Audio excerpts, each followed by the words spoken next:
Hi, my name is Bones Rodriguez, and I have an idea to share with you. It might seem that there are a lot of differences between the rich, the poor, and the middle class, but what if I told you that there was only one idea that the rich use that the other two do not that makes all the difference? It's so simple but so important that when I finally understood it, it changed my life forever. I'm going to open your eyes and show you exactly what I mean, and you'll see why the rich get richer, the poor get poorer, and the middle class are getting squeezed out. It's not about what they do, but what they buy. I want to make this as simple as I can, but to start, I want to give you a few definitions of four important words. When I first heard these, I thought I knew them, but it turns out I was wrong. The words are income, which means money you bring in, expenses, which means money you spend. These two words are used by the rich, the poor, and the middle class, but it's these next two that I thought I knew but blew my mind. Liabilities, which means something that costs you, and finally the biggie, assets, which I'm going to define as something that pays you. Before, I thought an asset was something you own, like a house, a car, or something expensive. But the rich have a different definition of assets, and this is the one we'll be working with. Something that pays you. Usually, people call their house an asset, and if you ask an accountant, they'll tell you it is. But if you use these definitions, it can also be a liability, right? A house you own but live in costs you money, so it's a liability. But a house that you rent to other people and make money from is an asset. So, a quick review. Income is money you make, expenses is money you spend, liabilities cost you money, and assets pay you money. So, I mentioned that there was a simple idea that separated the rich, the poor, and the middle class, and it's all wrapped up in what they do with their money when they get paid. The poor take their money and buy stuff. They buy shoes and ringtones and Mountain Dew and tchotchkes and Blu-rays and clothes and TV and games and a bunch of stuff that they found for cheap. Maybe at a flea market, a garage sale, the dollar store, or Walmart. Their houses are cluttered with junk, but it was all just $1 or little expensive thingies. Their cars are full of junk, their garages, etc. They take their money from their income and spend it through their expenses each month, right out the door as fast as it comes in. It's easy to fall into this trap because everywhere we look there are things to buy. It makes the world go round, and the problem is that after years of working, they have nothing to show for it because all those little thingies add up. I was born with this idea, and for a long time, that's what I thought you should do with money. Spend it. I had heard of saving, but even then, I was just saving to buy something big that I couldn't afford right now. The problem is that the poor never let their money create more money. This isn't a character flaw, and it's not wrong, it's just that it keeps the poor on a terrible cycle that is very hard to escape from. You have to be willing to learn and change. I was willing, and I learned that creating wealth is not a big secret, it's a recipe. The only reason someone doesn't create wealth is because they don't know the recipe, don't want to know the recipe, or never use the recipe. I have never baked cupcakes because I never learned, I never had the recipe, and I never tried to bake them. It's not enough to get the recipe, you actually have to cook. So let's talk about the middle class now. Some people in the middle class think they are rich because they might make a good salary at a good job. Maybe they make a six-figure income, but what they buy with that money is what keeps them stuck in the middle class. Instead of buying little inexpensive thingies, the middle class buy liabilities. Remember, I said that a liability is something that costs you. Well, the middle class buy things like big houses and nice cars and vacations and pay for them on a credit card that they pay for every month. Each month is a new thing, but it just adds a little bit to the monthly bills or expenses. For example, let's say someone in the middle class makes $15,000 a month. They pay their monthly expenses like the mortgage or rent on a fancy apartment, and food and lifestyle with $7,000, but then a car costs them $7,000 down and a few hundred a month, then a watch that costs a little bit more per month, a vacation that costs a little bit more per month, etc., until they are living on the credit cards that they pay a small part of every month. After a while, their monthly debts catch up to their monthly income, and then they are trapped with what I've heard called golden shackles. They keep buying liabilities that cost them every month, and then they are trapped by the very things they bought to make them happy.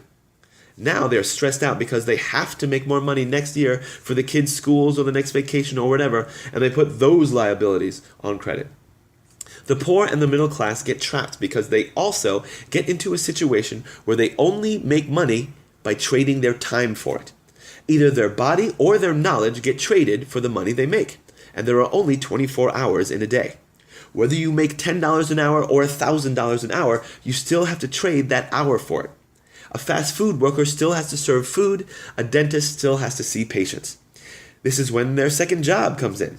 It's a short-term band-aid to a long-term problem because, like I said before, there are only so many hours in the day. Often these people end up being workaholics, waking up just to go to work and pay bills.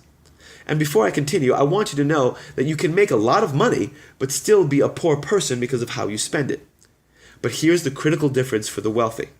Instead of buying stuff and liabilities with their money, the wealthy buy assets. Again, an asset is something that pays you.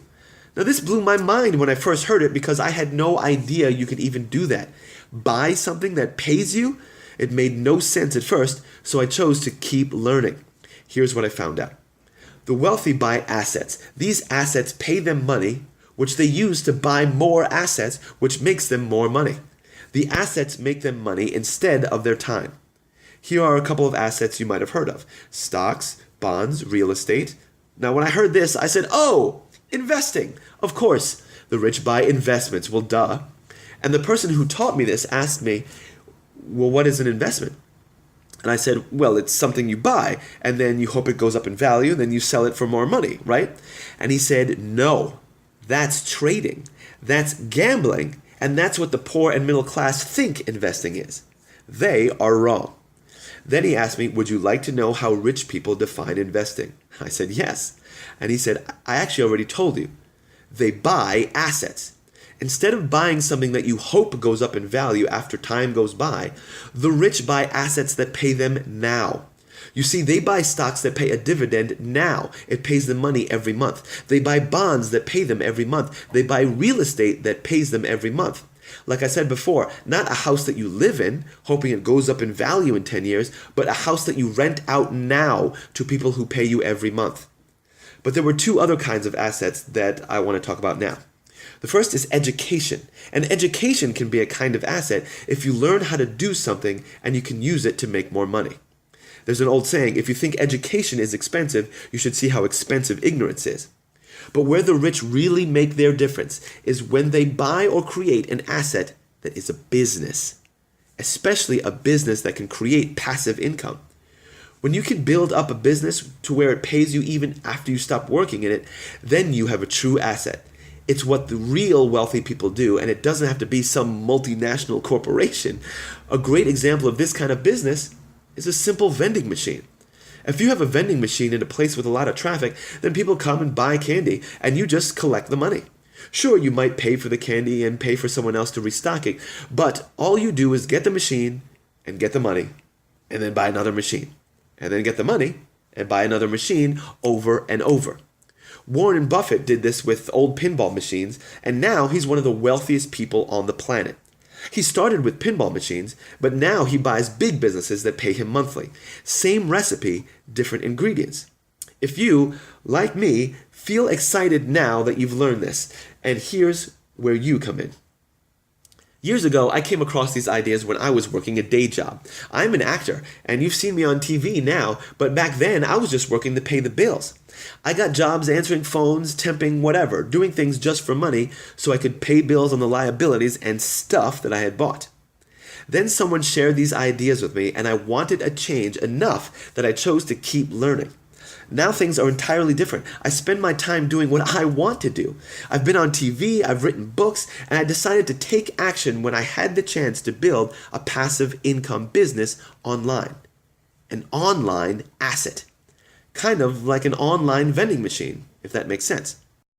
I took some of that money I made from that asset and bought more assets in the form of education so I could learn more and take more action and build more online vending machines.